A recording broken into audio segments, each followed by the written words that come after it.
debunked all of those, well, they call it rumors. They said it's an allegation, it is not true, no such thing happened. But exactly what happened is the question that we keep asking that we're not getting answers to. Okay, I think that this all ties into the holistic revamping of our emergency services as a country. Yeah, you see that when people are not paid well, they try to find ways of making up the perceived shortfall in their income. I mean, if you study the theory of motivation, you have what you call equity. You see, there's a psychological perception of what is fair, and if the employee feels that what he or she is being paid isn't fair, there are other ways of trying to make up the shortfall. And if this motivation issue is correct, and then it tells you the state of affairs of the motivation level at the Ghana Health Service. So I'm sure they should look into it, get this dusted, let's know exactly what happened so that we don't unfairly bastardize anybody. And then at the same time, let's make sure we get to the bottom if people are to be sanctioned, because elsewhere, if the doctor is found culpable, he could lose his license in a civilized environment. Well, which is what it's supposed to be, really. You can't practice a medicine whilst you put, because of 500 Ghana cedis, I don't think it's even up to $100. You kill a mother and a baby because of $100 or thereabout. It is absolutely animalistic. It cannot happen. Government is talking about criminalizing, in the issue of the no-bed syndrome. Yeah. You think that is a good move? Is that what it's supposed to be? But the point is, are the best available? Considering that government it's not living up to it's part of the whole bargain, if you like. If you are talking to the mouse, you also be advising the cat, right? So if we are asking health personnel to live up to expectation, we also need to ask government or encourage government to do their bit, properly motivate, properly provide. There are places where they don't have gloves and stuff like that, you see. So it's a two-way affair. The health workers will have to do their part. Government ought to do its part. Yes, because and I'm happy that you're bringing the health workers as well. Yeah. It's almost as if usually when these things happen, it is government that is blamed. Yeah. But I keep on asking the question as well. Yes, government is partly to be blamed. What as well happened to leadership of all of these health facilities? Because we have medical directors who are supposed to be heading all of these facilities. In the typical case of what happened yesterday, for instance, what action did leadership at these facilities take? What are those measures that they are able to put together to ensure that the unfortunate incidents that we have seen happen over the years do not occur? Yeah, you see, when you have a government or a political party appointing the head of a health institution, they are more answerable to the appointing authority than to the patient. You see, so I think that I don't know how we could revise appointing heads of health institutions, because ultimately somebody should have resigned by now. In any civilized jurisdiction, a kidney patient receiving attention, not even receiving, just waiting in a corridor full of mosquitoes, sleeping outside overnight, getting oxygen. I mean, it cannot, not even in the animal kingdom. I don't think so. Somebody would have resigned by now, health would have rolled, inquiries would have set up, but you see, we are almost taking it as normal. We'll talk about it. By tomorrow, we have something else to talk about. Listen, the sad story of the woman and her unborn child that passed over that doctor motivation fee, I want to share, a bit of that one as well. It's captured page 3 of today's edition of the Ghanaian Times newspaper. Today as well, captions is as Sanchez Hospital hot over death of mother and baby, and we see a picture there of the health Minister. So it says that a resident of Kumasi has threatened to take legal action against the Sancheso Government Hospital. Initially, I said the Konfanochi Teaching Hospital. I don't know how that came to mind. Anytime I hear Probably have to health issues coming, so my apologies to the Konfanochi Teaching Hospital.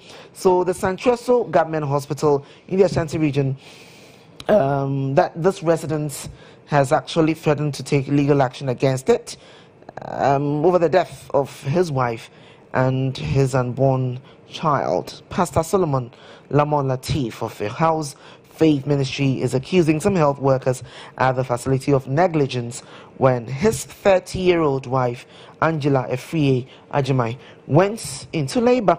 According to the pastor, whose hope of having his first child after 18 months of marriage has been dashed, health personnel on duty on the day watched on for the expectant mother to die after enduring several minutes of pain. Narrating the sad incident, Pastor Latif said he approached a female worker on duty when he realized his wife's pain was worsening, but the worker told him she was cleaning. So, well, I mean, these are, reports that we usually get out of our health facilities. What needs to be done? What are those drastic, while we wait for the expansions, while we wait for the new health facilities, while we wait maybe for the Legon Hospital, for instance, that I'm sure can take on a lot more people to be opened. I think what are those drastic measures to clean up this mess? The Ministry of Health, the Ghana Health Service, will have to start withdrawing the licensing of some nurses and medical officers. You are cleaning. Somebody is in pain, is in labor. Why are you joking? Why are they taking it as if it's a joke? You've had a baby before. Is it a joke? Is it fun? Is this that easy?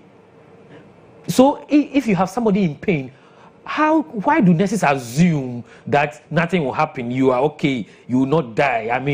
You are looking to be pampered, and but most of the time, expectant mothers go to the hospital, they are in pain, they are shouting, and nurses feel that they are seeking unnecessary attention. So it is important.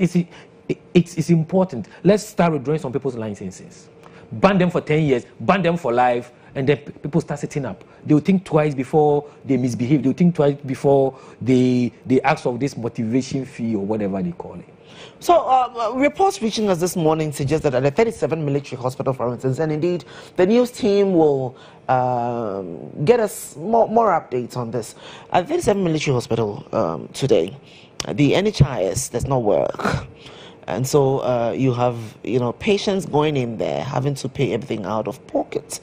And this is the kind of, health care, that we receive. And we have people who, because they can afford it, fly themselves and their families out of the country, to go and receive that kind of quality health care. Isn't it about time that we as a country, started probably talking about this issue to make sure that our leaders do not get out when they need medical attention? They should stay in as well and experience what the ordinary Joe goes through when they visit some of these health facilities. And probably they would now begin to understand what it feels like. But basically, how are you going to stop somebody from traveling? How are you going to do that? What can we do? Look.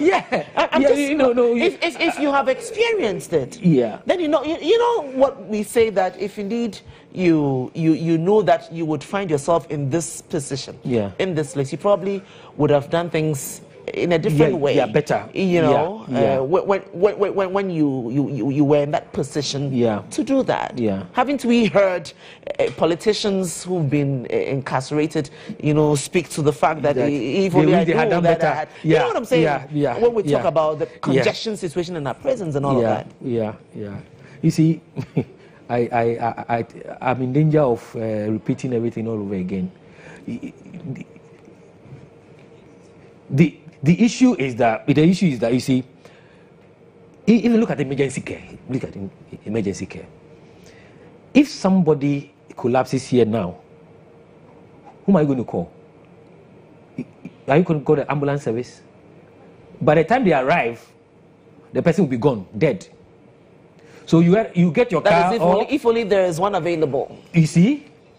So, I mean, in a country where you have more V8 than ambulances, this is what you shouldn't be surprised at all. It could get worse. It could get much, much worse. Yeah?